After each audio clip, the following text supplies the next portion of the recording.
que nous renouvelons cette initiative ensemble avec les relations internationales de la ville de Grenoble chaque année maintenant, en début de saison et en fin de saison, pour parler de l'Europe et parler de ce qui nous rapproche, tous ces pays différents, mais qui font partie d'une même communauté, la communauté européenne, et qui bien se connaît, mieux se comprend. Et donc c'est l'objectif de ces rencontres avec l'UPEG. Ensuite, il y aura un concert de musique irlandaise, bien entendu, et un dîner aux couleurs de l'Irlande, au restaurant du musée, au restaurant de Saint. Pour ceux que ça intéresserait, il est encore possible de Saint-Sacré. Donc je passe la parole à Henri Oberdorf. Merci beaucoup. Je n'ai pas grand-chose à dire de plus. Simplement, effectivement, on a un partenariat avec le musée en musique. Ce partenariat fonctionne bien et ça nous permet de voir aussi les dimensions culturelles de l'Europe. Et à l'occasion des présidences successives, tous les 6 mois, ça permet de voir un autre pays, une autre nation, d'autres habitudes, et c'est tout à fait passionnant et intéressant. Poursuivons, après Chypre, maintenant l'Irlande, après la Lituanie. Et la Grèce. Et nous voyageons comme ça en Europe de manière très agréable. Au-delà, un concert et aussi les aspects culinaires, donc c'est tout à fait sympathique. Donc d'abord, les choses sérieuses, si l'on peut dire, sur la question de la présidence irlandaise. Oui, on va.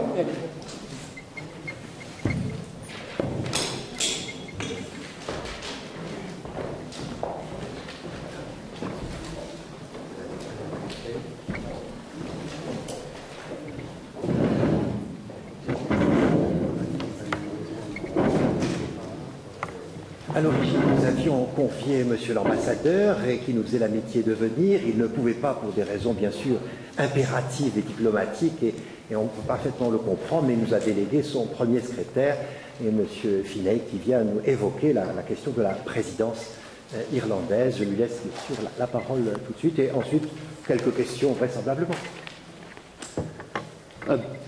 D'abord, merci beaucoup, Monsieur le Président Henri.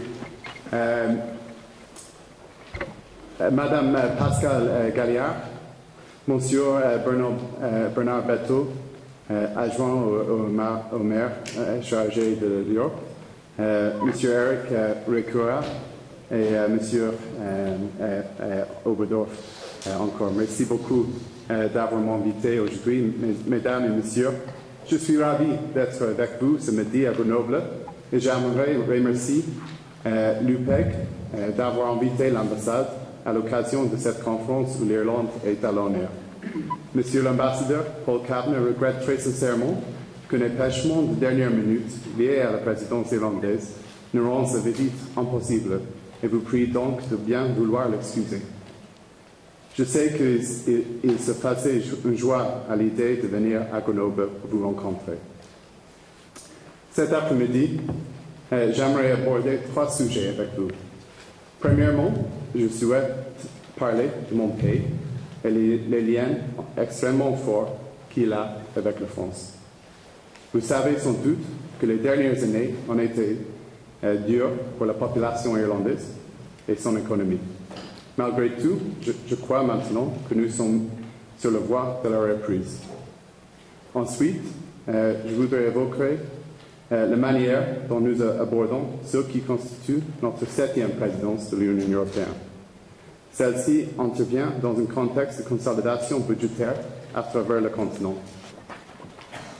Notre angle d'attaque pour cette présidence est la Trinité: emploi, stabilité et croissance. Enfin, je voudrais examiner les récents accomplissements de la présidence ces derniers 5 mois, parce que nous avons un seul mois qui reste maintenant, et les chantiers qu'il nous reste à aborder à fin d'ici juin. Depuis mon arrivée à Paris, il y a 2 ans de cela, j'ai été frappé par la force, des liens qui unissent nos 2 pays et le degré d'affection des Français pour l'Irlande. Je suis aussi impressionné par le nombre de personnes qui ont étudié au sein de nos universités, qui font des affaires à Dublin, ou qui ont simplement apprécié l'hospitalité de mes compatriotes pendant leurs vacances. Il existe une chaleur et une richesse propres à ces relations franco-irlandaises, dont la vigueur ancestrale perdure. La Celtic Connection, ici à Grenoble, n'en est qu'un des nombreux exemples. À travers des siècles, parfois sombres pour l'histoire de l'Irlande, la France a été présente pour accueillir et protéger le peuple d'Irlande. Et ces générations d'Irlandais ont grandement contribué à la vie politique, économique et culturelle de cette grande république. La France fut l'un des seuls lieux d'accueil et d'opportunité pour les Irlandais, la recherche de sécurité, de liberté et de prospérité par-delà les océans. La France a ainsi arbitré les camps irlandais en fuite, les Wild Geese, et les brigades irlandaises, qui fut l'un des piliers de l'armée française. Certains de leurs noms sont d'ailleurs inscrits sur l'Arc de Triomphe à Paris. L'élan démocratique et républicain qui a habité la France,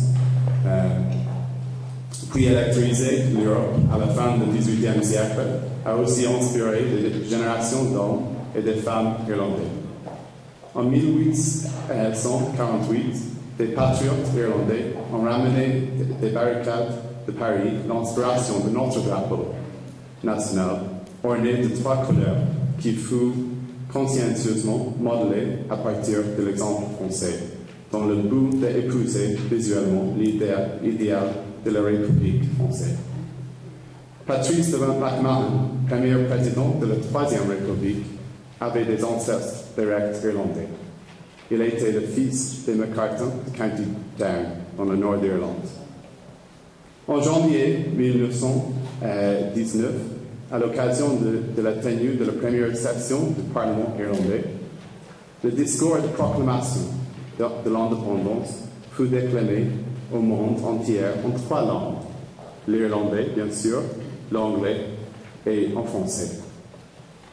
Au premier cours des 2 guerres mondiales, des centaines de milliers de soldats irlandais se sont battus avec honneur aux côtés des Alliés sur le sol français.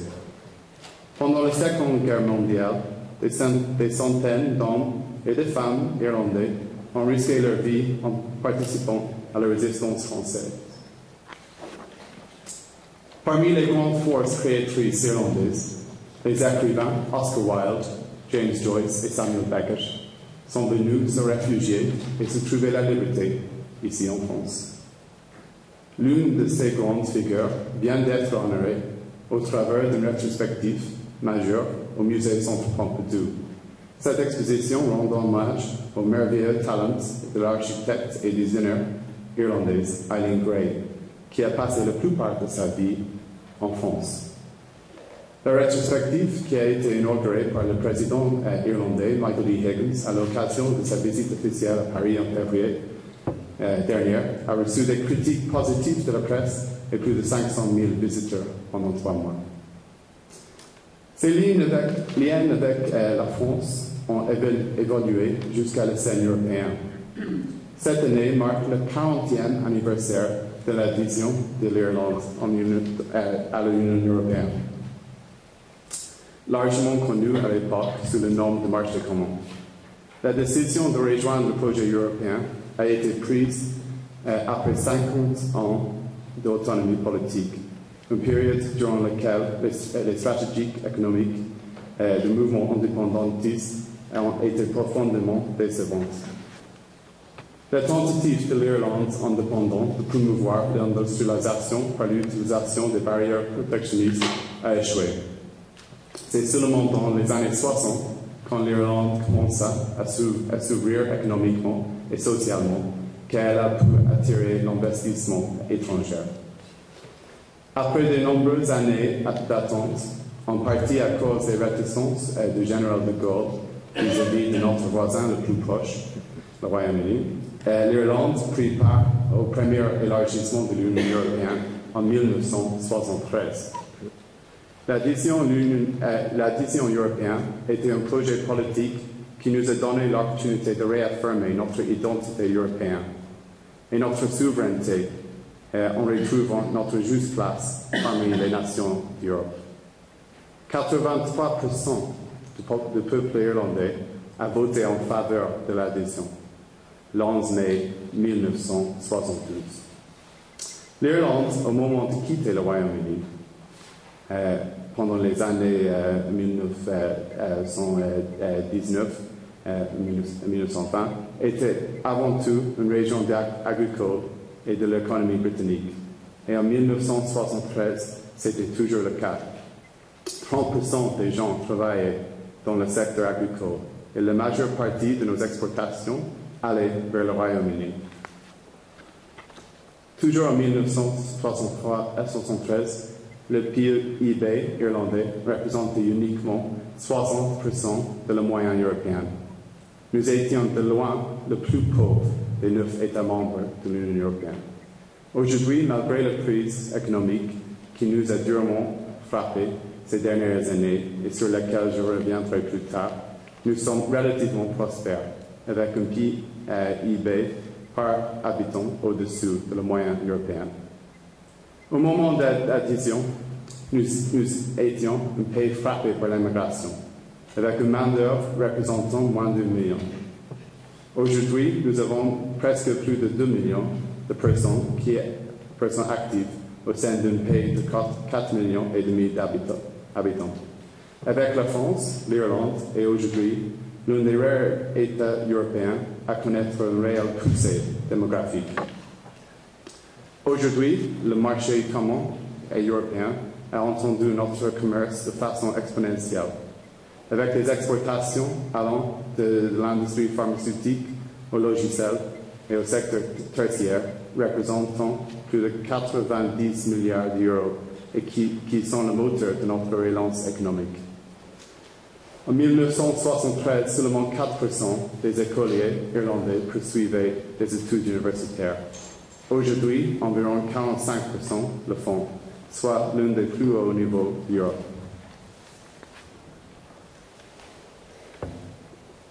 La promesse du marché commun était à l'occasion d'améliorer les opportunités d'emploi et les niveaux de vie en faisant partie de la politique agricole commune et en construisant une base industrielle avec un accès au marché européen. De plus, l'Irlande a associé cette perspective de marché commun à un environnement favorable au développement des entreprises qui bénéficient d'un système fiscal transparent et concurrentiel. Dans les années 80, l'accès aux fonds sociaux européens a été utilisé afin d'ouvrir plus d'opportunités dans l'éducation et l'apprentissage. Dans les années 90, l'Irlande utilisa à bon escient des fonds structurels pour améliorer son infrastructure économique et promouvoir son développement. L'Irlande a trouvé la prospérité assez tard dans son histoire. Celle-ci a été construite après l'adhésion à l'Union européenne en 1973, grâce aux investissements dans les technologies de pointe, à l'amélioration de la formation de la main-d'œuvre et à un programme d'infrastructure. C'est aussi par notre participation à l'Union que nous avons modernisé notre société au temps de notre économie. Dans le champ du droit du travail, droit des femmes, droit des homosexuels, droit des consommateurs et la protection environnementale, nous avons travaillé avec l'Europe pour améliorer ces normes au profit de tous. Par exemple, quand nous avons rejoint la communauté, les femmes irlandaises ne gagnaient pas le même salaire que les hommes. Et celles travaillant dans l'administration devaient quitter leur poste si elles venaient à se marier. C'est dans ces exemples très concrets que l'on voit que la qualité de vie des Irlandais s'est améliorée au fil des années, tout ça grâce à l'Europe. C'est dans un tel contexte que nous entraînons maintenant une relation plus équilibrée et productive avec nos voisins les plus proches, l'Irlande du Nord, quelque chose qui paraissait inconcevable en 1973. C'est dans ce contexte d'une Irlande transformée, modernisée et réussissant économiquement que nous avons rejoint l'euro. Cette décision reflétait non seulement une nouvelle confiance, mais aussi un vote de confiance dans l'euro et un nouveau regard sur nous-mêmes que nous nous voyons plus comme une région sous-développée à l'extrême ouest de l'Europe. Mesdames et messieurs, vous n'êtes pas sans savoir que l'Irlande apparaît de manière proéminente dans les médias depuis maintenant quelques années. Ceci est à mettre sur le compte de la crise financière qui a gravement endommagé notre économie. Pour expliquer la violence de la crise économique de notre pays, il faut remonter quelques années en arrière. La spéculation immobilière avait atteint des niveaux excessifs en 2008. Avec l'éclatement de la bulle immobilière, fin septembre 2008, quelques semaines après la chute de la banque Lehman Brothers, les banques irlandaises se sont trouvées en péril. Le gouvernement a choisi de sauvegarder le système. Les mécanismes européens n'ont été mis en place que plus tard et il a été difficile alors de chiffrer précisément l'ampleur des besoins de recapitalisation des banques qui, de fait, atteint 41% du PIB irlandais. Pour réduire cette immense dette publique, le plan de redressement budgétaire adopté en Irlande en 2008 à 2015 représente 20% du PIB irlandais, soit 33 milliards d'euros. C'est bien sûr un chiffre vraiment considérable pour un pays qui compte seulement 4,5 millions d'habitants. Ce plan repose sur deux leviers. Premièrement, des réductions de dépenses à hauteur de deux tiers, ainsi que des augmentations de l'impôt assorties d'un élargissement de l'assiette fiscale pour un tiers. Il a été adopté de façon consensuelle par les Irlandais en 2008. En 2011, les syndicats du secteur public ont voté à une majorité de 2 contre 1 pour une réduction moyenne de salaire de 14%. On voit bien à ces chiffres l'ampleur de l'effort national et les sacrifices réalisés. En faisant appel à la Troïka, la famille, le BCE et la Commission européenne, l'Irlande a bénéficié de près de 67,5 milliards d'euros pour l'aider à atténuer les déficits de ses banques et préserver son système bancaire. Nous avons réussi à réduire le déficit de nos comptes publics de 32% en 2010 à 7,5% dans cette année. L'objectif est d'atteindre moins de 3%, le but européen, en 2015. Il faut saluer la solidarité dont nous avons bénéficié. Les Irlandais ont assumé leurs erreurs. Mais la bulle immobilière et les bancaires irlandaises a été alimentée par des banques étrangères à Francfort, Londres et même à Paris. L'expérience a été amère, mais nous sommes sur le bon voie maintenant. Ainsi, plusieurs signes positifs annoncent un nouveau rebondissement de l'économie irlandaise et le redressement du pays. Il reste bien sûr des points noirs dans le chômage qui a atteint 14% de la population active et touche de nombreuses familles et cause une forte émigration des jeunes irlandais. Avant la crise, le taux de chômage était seulement 4%.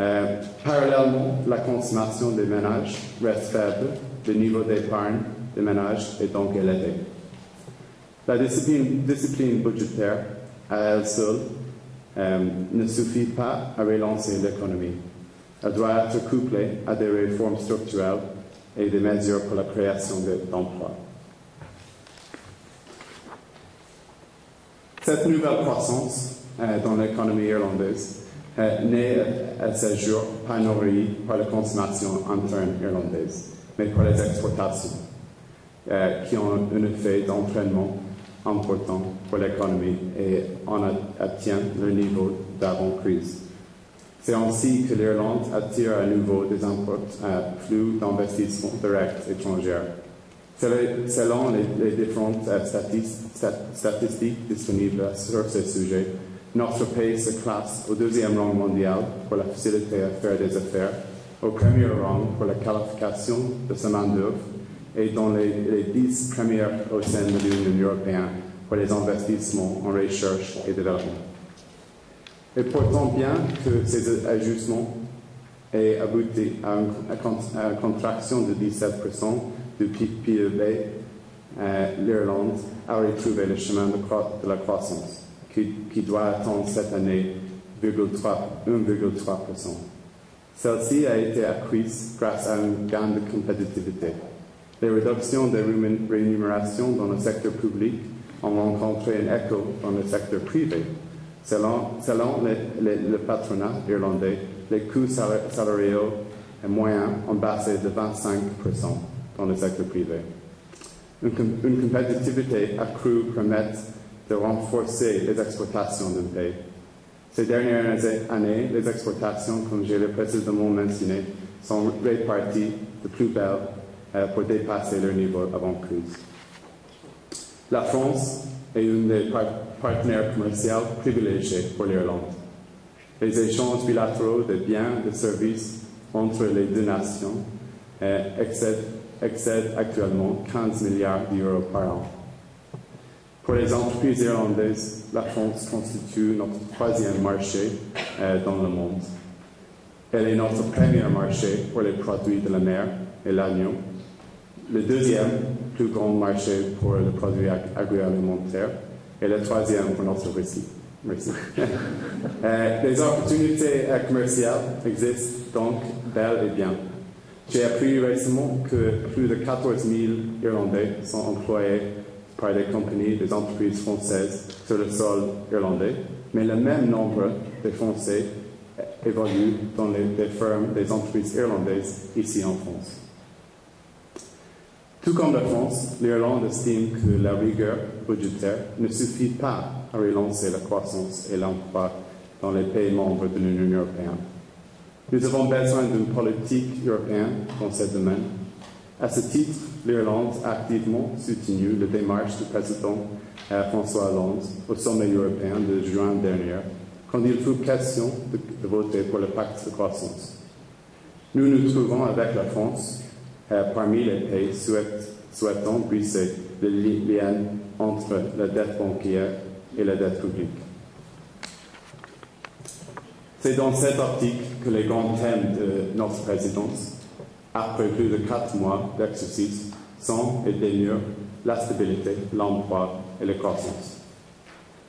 Nous sommes grandement satisfaits des progrès accomplis jusqu'à présent dans un grand nombre de dossiers, tels que la garantie pour la jeunesse, qui vise à combattre le chômage des jeunes, les mesures prises dans le cadre de gouvernance économique, les travaux relatifs à la future union bancaire, la réforme de la politique agricole commune et plus récemment la politique commune de la pêche.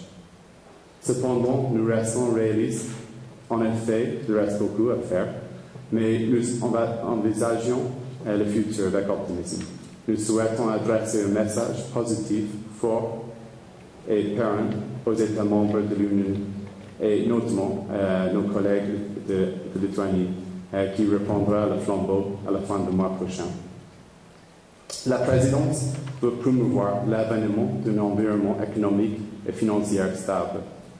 Nous cherchons à ce titre à assurer une mise en place efficace de la procédure du semestre européen, de nouveaux outils de coordination des politiques économiques et budgétaires de l'Union. Toujours en matière de stabilité se trouve notre volonté de finaliser juridiquement le budget européen 2014-2020. C'est un des plus importants projets que nous avons à ce moment. Parvenir à un accord dans ce domaine permettrait d'accroître la confiance des investisseurs, d'assurer le financement effectif des programmes communautaires tels que Erasmus ou le PAC pour la période qui va en suivre. Les négociations sur le budget Dans ce sens, on commence avec le Parlement et la Commission. C'est une des plus grandes priorités pour notre présidence maintenant. Et les négociations ont commencé le 13 mai et nous espérons boucler un accord avant la fin de notre présidence, la fin de le mois prochain. Afin de promouvoir la croissance, nous misons sur les initiatives qui sont capables d'avoir un vrai impact, comme les accords commerciaux avec des partenaires clés. À ce titre, les contours de l'accord transatlantique entre l'Union et les États-Unis sont en train d'être dessinés. Ce futur accord, qui s'annonce majeur, demeure une priorité pour notre présidence et nous espérons parvenir à conclure un mandat de négociation avant la fin du mois de juin. Je suppose que, comme moi, vous avez pu prendre connaissance du récent Eurobarometer qui a été entrepris dans les 6 plus grands États membres. Celui suggère un affaissement massif dans la confiance des citoyens de l'Union européenne. Il s'agit d'une nouvelle particulièrement préoccupante. Bien sûr, ce sondage traduit partiellement l'impopularité des mesures qui ont été prises pour faire face à la crise, ainsi que la faiblesse de la gouvernance économique en Europe, qui est en partie responsable de la crise. Il nous appartient de défendre l'Europe et de rappeler notamment en quoi l'Union a ramené la paix et la prospérité économique au continent après les tragiques guerres du XXe siècle. Cette année, nous avons l'opportunité, au travers de l'année européenne des citoyens, de mettre au premier plan et de célébrer les droits dont bénéficient nos citoyens. Que ce soit le droit de vivre ou de s'établir dans n'importe quel État membre, la variété de droits économiques et sociaux que l'Union a mis en place, ou encore le droit de vote pour élire les parlementaires européens. En 2014 seront organisées les prochaines élections européennes. Celles-ci constitueront une mise à l'épreuve de la légitimité du Parlement européen. Enfin, mesdames et messieurs, je souhaitais conclure mon discours en vous lançant une invitation. 2013 marque l'année du rassemblement en Irlande, ou comme nous disons, The Gathering. Nous organisons des festivités pendant cette année. C'est une célébration de tout ce qui est unique en Irlande. Des événements tels que des festivals, des concerts, des manifestations sportives sont actuellement organisés à travers le pays. Nous invitons tous les habitants de la planète qu'ils aient une connexion avec l'Irlande ou qui ont toujours voulu nous rendre une visite à se rendre dans notre beau pays à ce moment. Il n'y a pas eu jamais un meilleur moment pour visiter l'Irlande. J'espère que le concert de ce soir, Irish Kind of, vous mettra en appétit. Merci beaucoup et un grand remercie à l'UPEC et le quartier pour l'invitation d'être ici aujourd'hui. Et maintenant, je serai très content de répondre à vos questions. Et je vous présente mes excuses à l'avance pour mon niveau de français.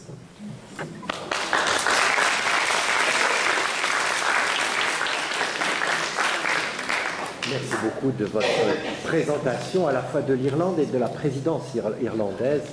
Et au fond, entendre votre optimisme alors que vous venez de traverser une crise extrêmement difficile et votre optimisme dans l'Europe, c'était réconfortant. C'est réconfortant. Alors, il y a sûrement des questions sur cette... Allez-y, allez-y. Mais posez-la en français, hein, quand même. En danois. Il pourrait dialoguer en danois aussi. Bonjour. J'ai une première question concernant justement la crise et une des raisons que plus près du micro. Une des raisons que vous avez dit que l'Irlande avait souffert de retrait de certaines banques européennes, mais il me semble que l'une des raisons principales de la crise que l'Irlande, qui est venue ensuite de l'Europe, c'est la politique concurrentielle menée par l'Irlande. On peut qualifier de simplement de dumping social, une politique concurrentielle agressive aussi, et est-ce que ce n'est pas plutôt cette politique concurrentielle qui a amené à une crise en Irlande plutôt que le retrait des banques européennes? C'est ma première question. Et ma deuxième question est peut-être plus orientée vers un public jeune et utilisant Internet assez souvent. C'est concernant les entreprises qui trouvent refuge en Irlande pour se protéger vis-à-vis justement des droits des citoyens concernant leur vie privée et les données, notamment Facebook, qui a son siège social en Irlande et qui, à travers justement ce statut en Irlande, se protège et empêche de certains recours juridictionnels justement pour accéder et pour faire respecter sa vie privée sur Internet. Quelle est la position de l'Irlande justement sur cette politique de dumping social d'une part, et deuxièmement, quelle est la position de l'Irlande vis-à-vis de ce refuge que certaines entreprises trouvent en Irlande pour se protéger des droits, de la liberté fondamentale des autres citoyens européens? C'est pas seulement Facebook, c'est aussi Google.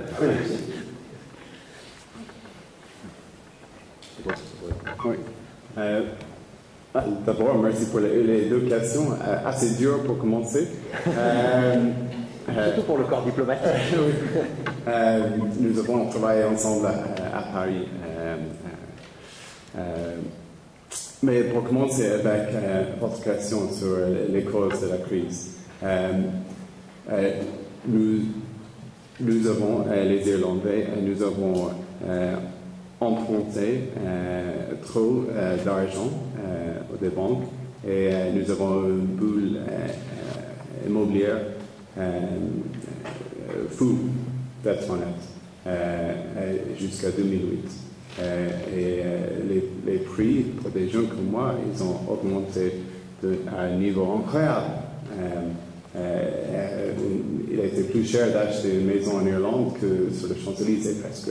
Un niveau fou dans une petite population. Si c'est les Champs-Élysées, c'est vraiment fou. Oui, oui, d'avoir une maison quand même, mais d'acheter un appartement ou quelque chose comme ça, ou un magasin. Et notre État a eu une dépendance sur les impôts associés avec le marché des immobiliers et le marché property market. Et malheureusement, après la crise, il y a un grand trou dans l'argent de notre État.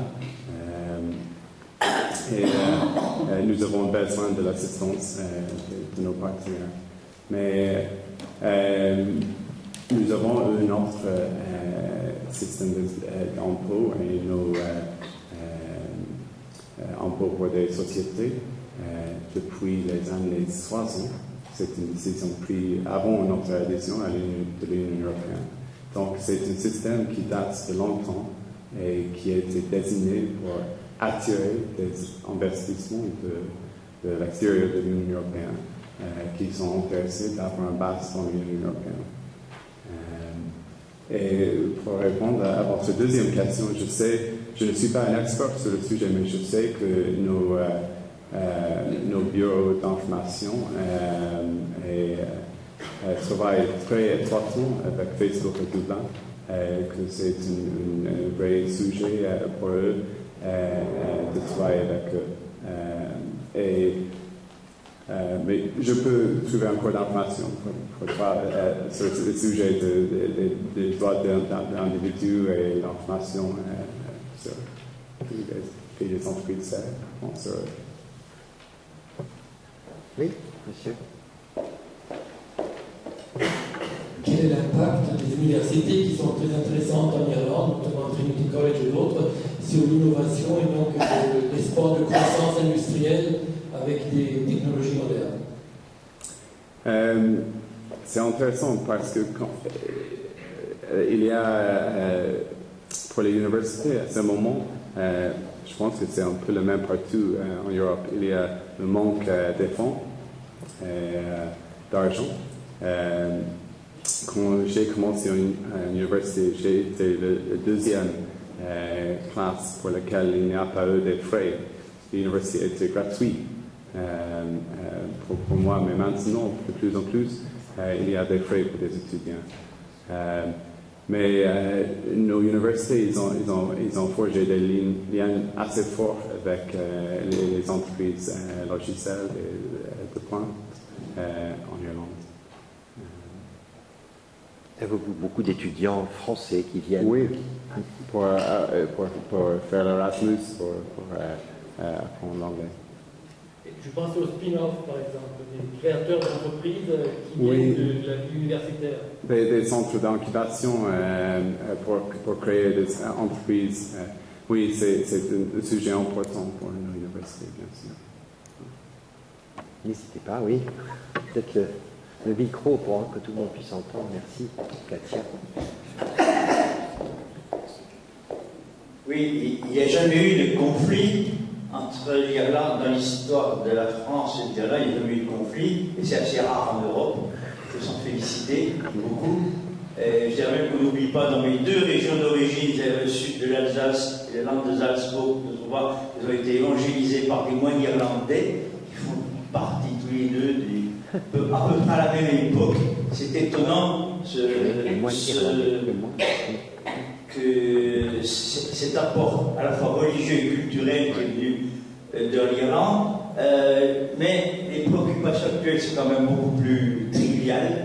Hein, et le seul différent qu'il peut y avoir entre l'Irlande et la France ramène à un chiffre, un pourcentage, c'est 15%, c'est le taux d'imposition des entreprises. Autrement dit, on pose la question de l'harmonisation fiscale en Europe. Il y a même eu un sommet européen là-dessus. Comment évolue l'Irlande sur cette question-là?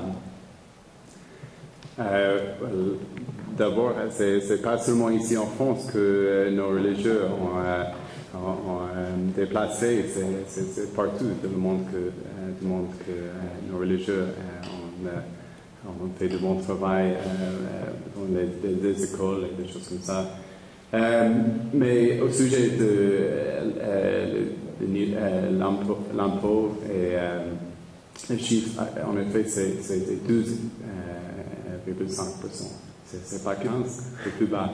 Mais comme j'ai dit, nous avons ce système avant que notre adhésion à l'Union européenne. Et je sais bien que les impôts et le système des impôts restent une prérogative pour les États membres. Ce n'est pas un des sujets qui est géré par Bruxelles ou par la Commission.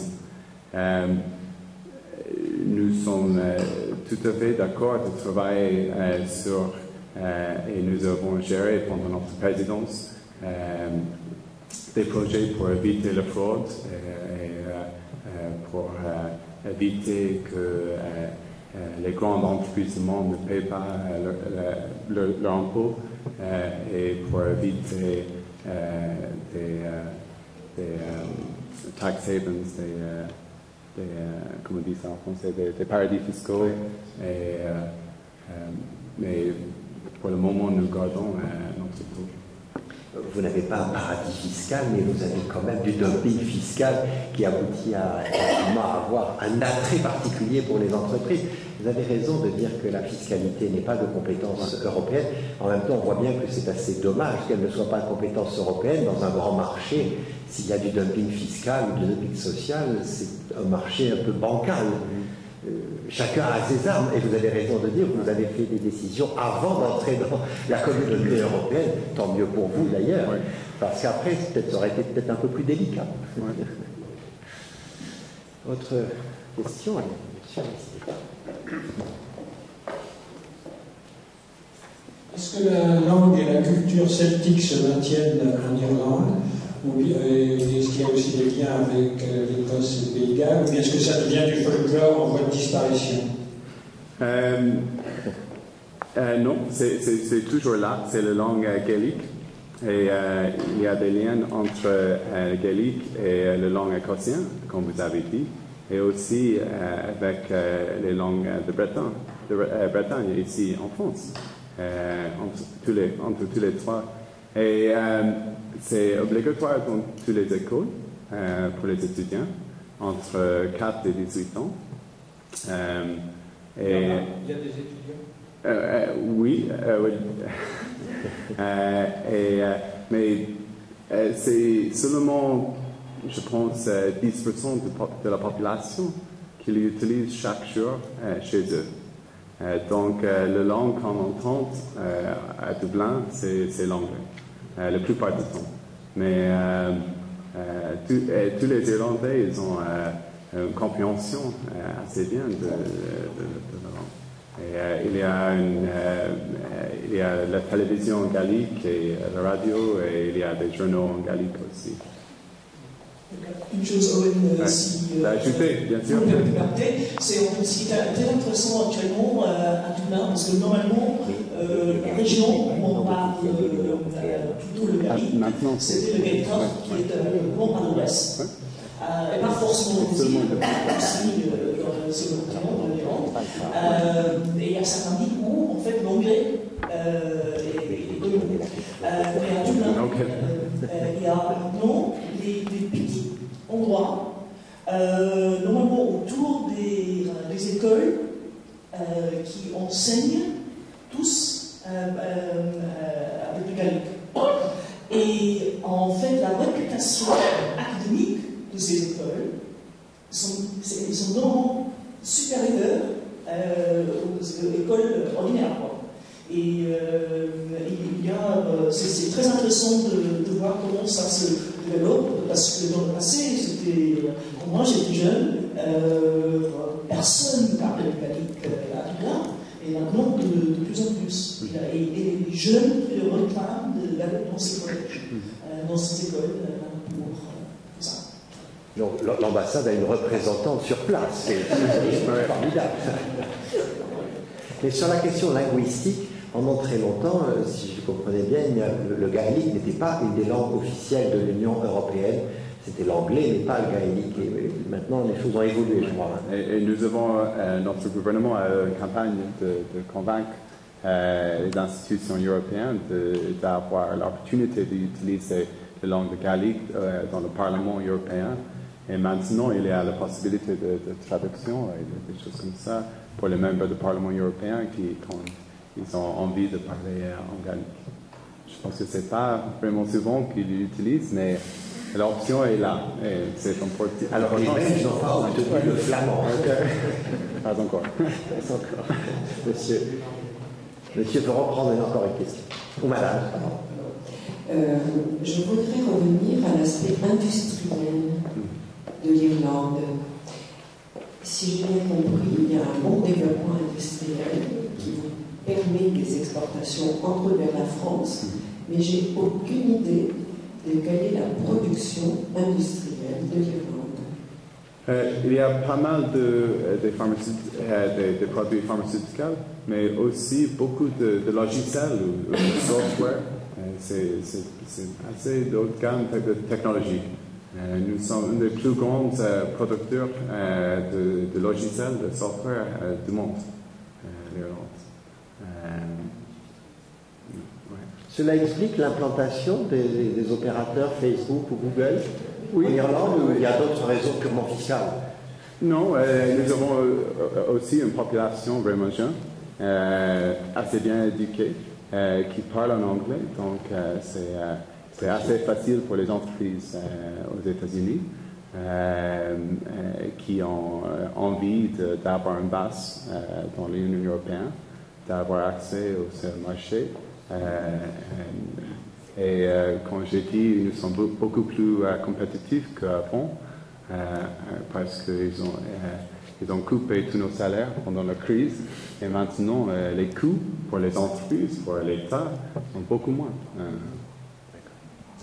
Puis ensuite, c'est en dehors des technologies innovantes, qu'est-ce qu'il y a comme entreprise et comme industrie? L'industrie agricole, l'agriculture, c'est vraiment grand, toujours pour nous, toujours grand. C'est alimentaire alors. Oui. Mais industrielle. Ah, vous voulez des voitures, peut-être? J'ai aucune idée. Oui. Non, comme j'ai dit, la plupart sont des pharmaceutiques, des drogues et aussi... Des produits pharmaceutiques, des drogues peut-être pas. Pas de Stupéfiants. Mais non, les deux grands sont les logiciels, software et des produits pharmaceutiques. D'accord. Merci. Est-ce que l'Irlande a une stratégie de réserve en cas potentiel où l'United Kingdom quitte l'Union européenne? Ça, c'est une très bonne question. Nous n'avons pas... Prenez votre temps. Oui. Nous avons envie, d'abord, qu'il reste dans l'Union européenne. Ils sont toujours notre grand voisin et quand même, nous avons plus de commerce avec les autres États membres de l'Union européenne, mais le niveau de commerce avec le Royaume-Uni reste assez grand. Et ils sont vraiment importants pour nous. Et souvent des alliés dans l'Union européenne, à Bruxelles. Nous avons la même position assez souvent sur des questions nombreuses. Et il sera, à mon avis, il sera assez difficile pour nous s'ils quittent l'Union. Nous avons une frontière avec eux, avec l'Irlande du Nord. C'est une des raisons pour lesquelles nous ne sommes pas partis de l'accord Schengen. Nous avons envie d'être dans l'accord Schengen, je pense. Mais c'est l'existence de l'Irlande du Nord qui fait... Oui, parce que nous avons une frontière et nous n'avons pas envie d'avoir quelqu'un, d'avoir un officier sur cette frontière pour regarder tous les visas et tous les passeports. À ce moment, on peut conduire entre les deux parties d'Irlande et il n'y a rien. Et il n'y a pas une frontière, en effet. Aucune différence, à part les miles et les kilomètres par heure. Oui. C'est la seule chose dont on Vous avez raison. une partie. Ouais. Donc, je pense qu'il n'y a pas un plan à ce moment, mais sans doute, nous sommes contre l'idée qu'il quitte l'Union européenne.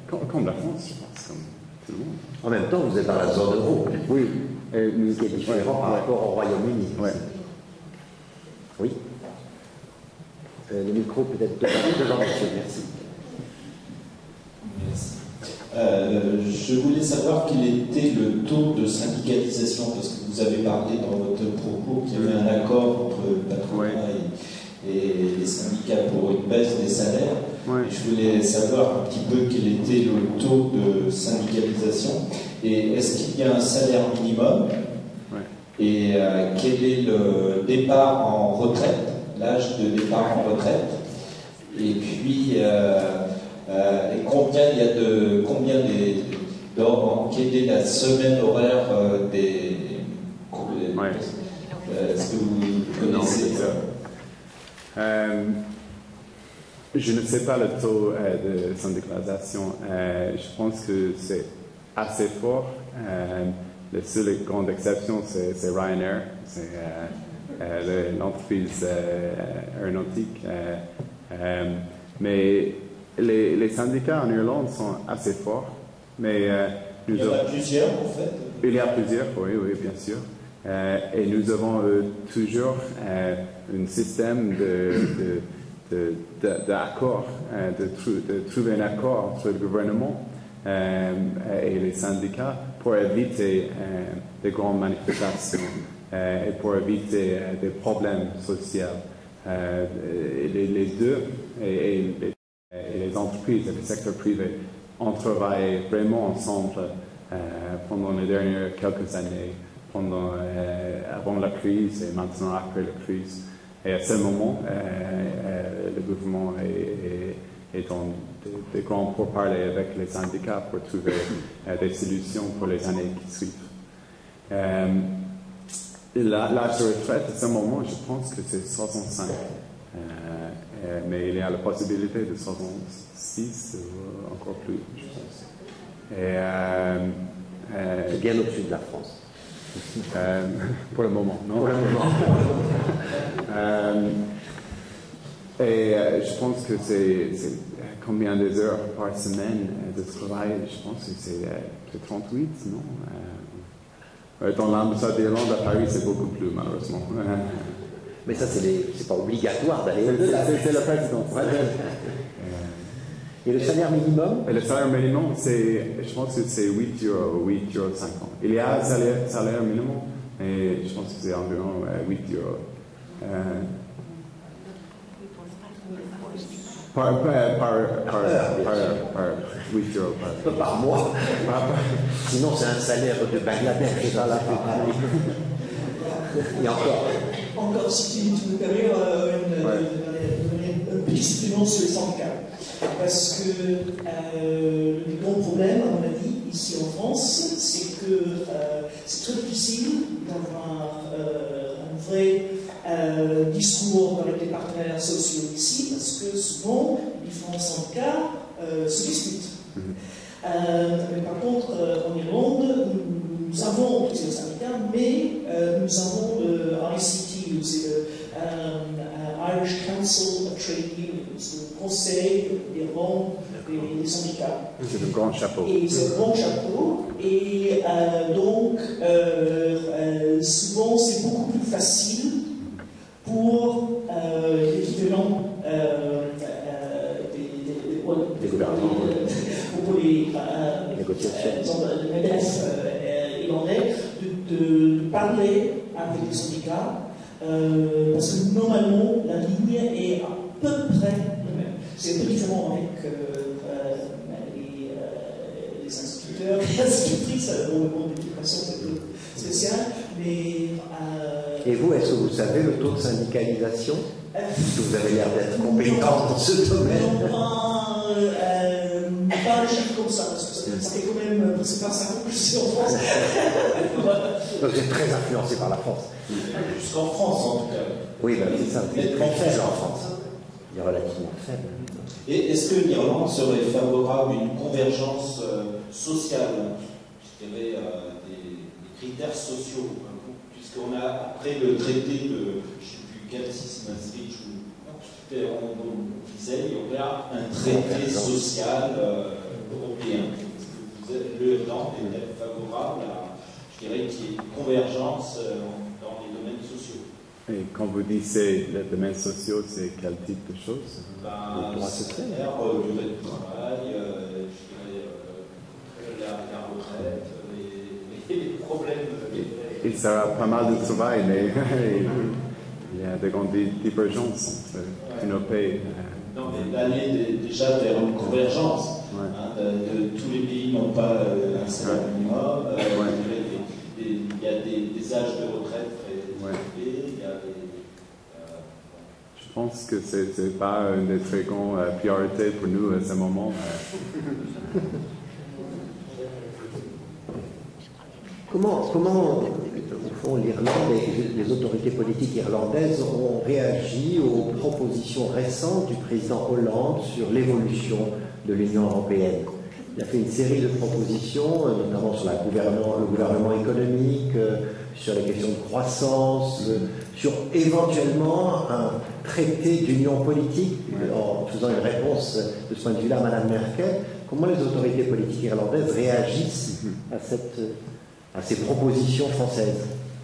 Je pense que nous avons tous vu qu'il y a besoin de plus de gouvernance dans l'Union européenne pour l'économie, que nous avons créé cette monnaie et que nous avons besoin des systèmes pour mieux gérer l'Union.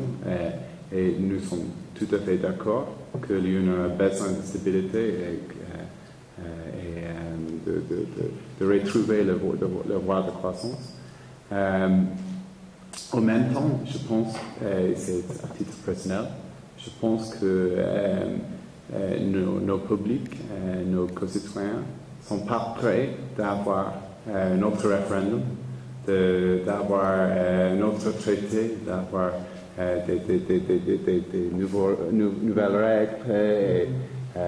Parce que cette fois qu'il y a un grand changement dans le traité, européen, il y a un référendum en Irlande. Un peu comme ici en France. Oui, et nous avons raté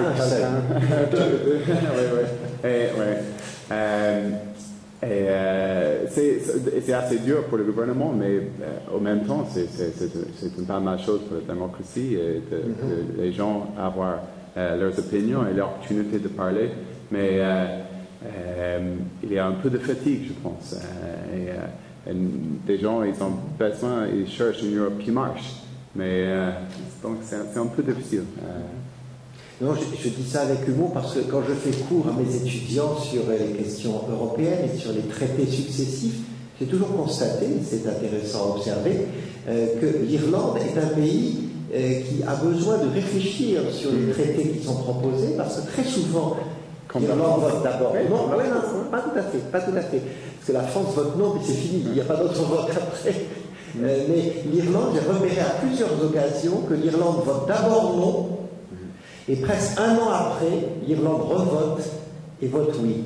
Il est intéressant, même pour le traité, le dernier traité, le traité de Lisbonne, avec deux référendums, en ayant obtenu bien sûr des avantages, c'est-à-dire la permanence d'un commissaire irlandais, par exemple, à la Commission européenne. Peut-être que c'est une pas mal chose, parce que le vote no était une opportunité de voir les préoccupants, les sujets importants pour les Irlandais, les raisons pour lesquelles ils ont voté contre, et de temps en temps, les raisons pour lesquelles des gens, des Français, des Irlandais, ils votent contre dans un référendum ne sont pas le vrai sujet qu'on a posé, la vraie question qu'on a posée. C'est une opportunité, comme des hommes politiques connaissent bien, pour des gens de dire que nous ne sommes pas contents. Mais avec le référendum sur l'Europe, il a été une opportunité pour notre gouvernement de voir que sont les soucis de nos peuples et de trouver des changements, comme vous avez dit, sur la taille de la Commission, et que chaque État membre peut garder son propre commissaire. Oui.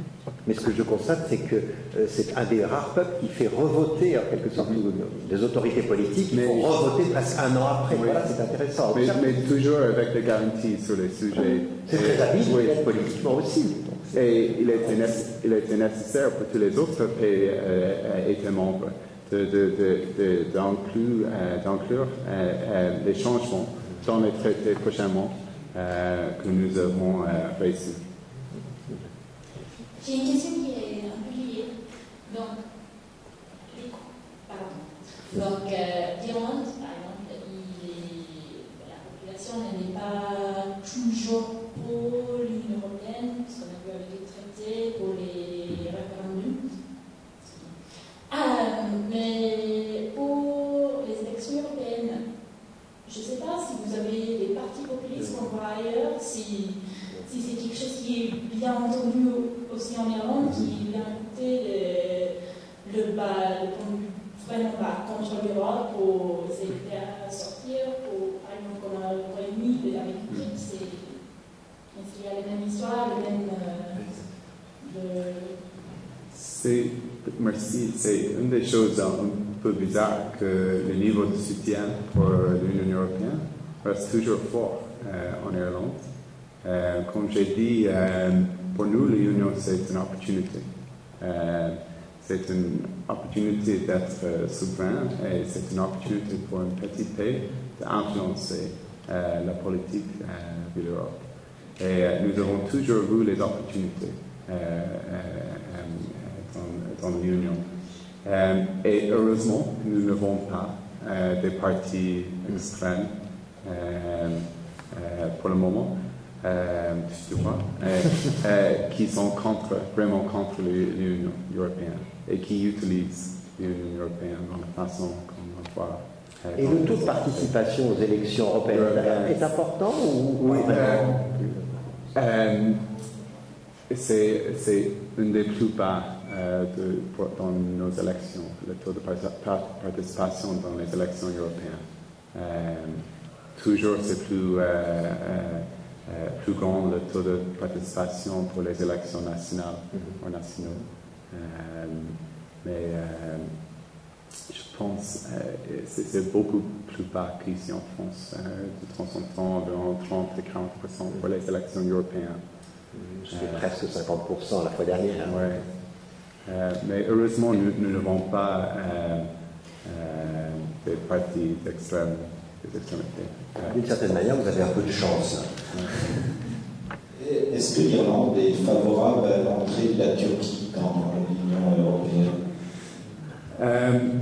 Pour les questions d'élargissement de l'Union européenne, nous sommes généralement pour l'élargissement parce que nous sommes un petit pays qui a vu les opportunités et nous pensons aussi que l'Union et l'Europe sera plus fort, d'être plus grande et que c'est une opportunité d'agrandir aussi le marché européen, le marché commun. Et donc nous sommes plus sur le côté favorable à l'élargissement. Et c'est une de nos priorités dans notre présidence, d'accélérer le processus d'élargissement, pas seulement pour la Turquie, mais pour les autres pays aussi, la Croatie.